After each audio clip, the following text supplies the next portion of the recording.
এই নাস্তাটা জানি বড় ছোট সবার খুব পছন্দ হবে, বানানো খুবই সহজ, যে কেউ বানিয়ে নিতে পারবে।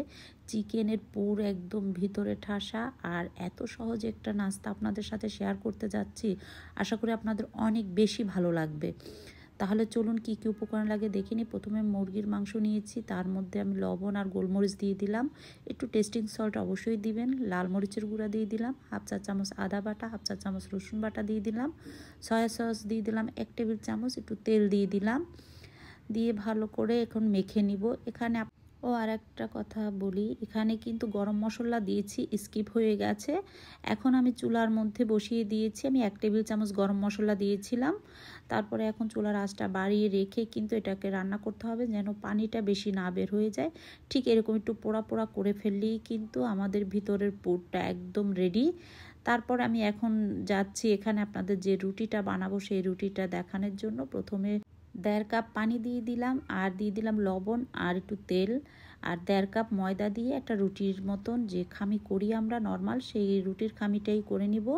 এটা একটু ভালো করে একটু ঠান্ডা হয়ে আসলে মানে কুসুম কুসুম গরম অবস্থাতেই কিন্তু এটাকে মথে নেবেন, নিয়ে এরকম রুটি করে নেবেন।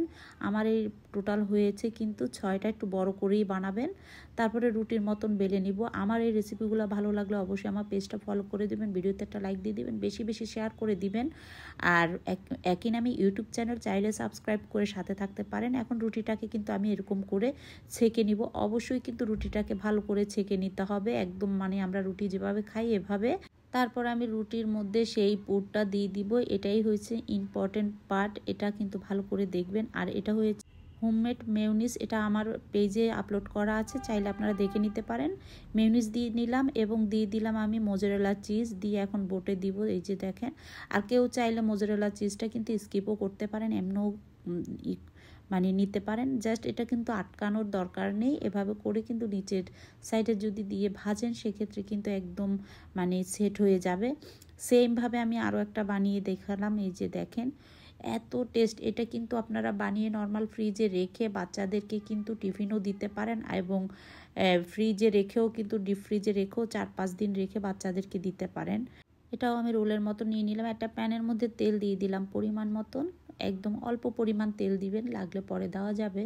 তারপর যে সাইড খোলা আছে ঠিক ওই সাইডটা নিচে দিয়ে তারপরে কিন্তু আপনারা এটাকে চুলার আঁচটা মিডিয়াম আঁচে রেখে সুন্দর করে এরকম করে ভেজে নেবেন।